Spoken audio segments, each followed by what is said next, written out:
भाई और बहनों, 21वीं सदी के भारत में हमें अपने शहरों को आधुनिक भी बनाना होगा। पुण्याकरता विकसित महाराष्ट्रासोबत विकसित पुणे देखील तयार करण्याचा निर्णय आपण घेतलेला आहे।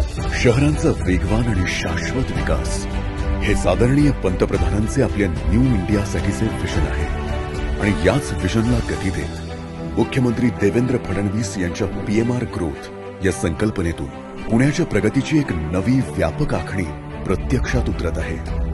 हेच प्रगतीचे ध्येय पुणे महानगरपालिका रात्रंदिवस राबवत आहे।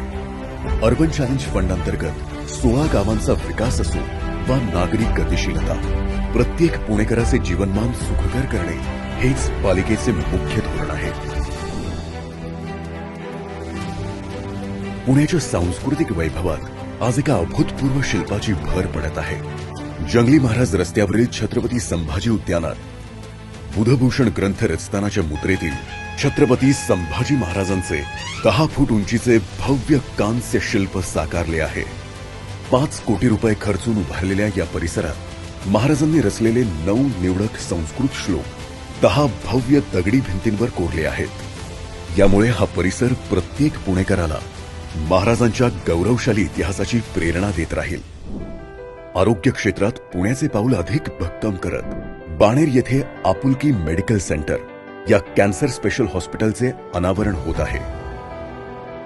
प्रगत तंत्रज्ञान आणि तज्ञ डॉक्टरांच्या साथीने आता कॅन्सरवर एकाच छताखाली जागतिक दर्जाचे उपचार मिळतील। पूर्व पुण्याच्या विकासाचा मार्ग आता अधिक वेगवान होतोय। मुंढवा येथील महात्मा फुले चौक ते खराडी दरम्यानच्या 1080 मीटर लांबीच्या दुमजली उड्डाणपुलाचे आज भूमिपूजन होत आहे। सोलापूर आणि नगर रस्ता जोडणाऱ्या या मार्गावरील सुमारे 3 लाख वाहनधारकांची वाहतूक कोंडीतून मुक्तता होईल। 159 कोटींच्या या प्रकल्पात पहिल्या मजल्यावरून 4 पदरी रस्ता तर दुसऱ्या मजल्यावरून मेट्रो धावेल आणि या प्रकल्पामुळे प्रवासाचा 15 ते 20 मिनिटांचा वेळ वाचणार आहे।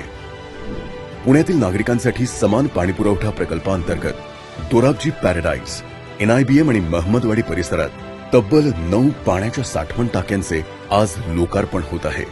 या माध्यमातून महमदवाडी आणि उंबरी परिसरातील सुमारे 5 लाख नागरिकांसाठी पहिल्यांदाच इतक्या मोठ्या आणि कायमस्वरूपी पाणीपुरवठ्याची सोय करण्यात आली आहे।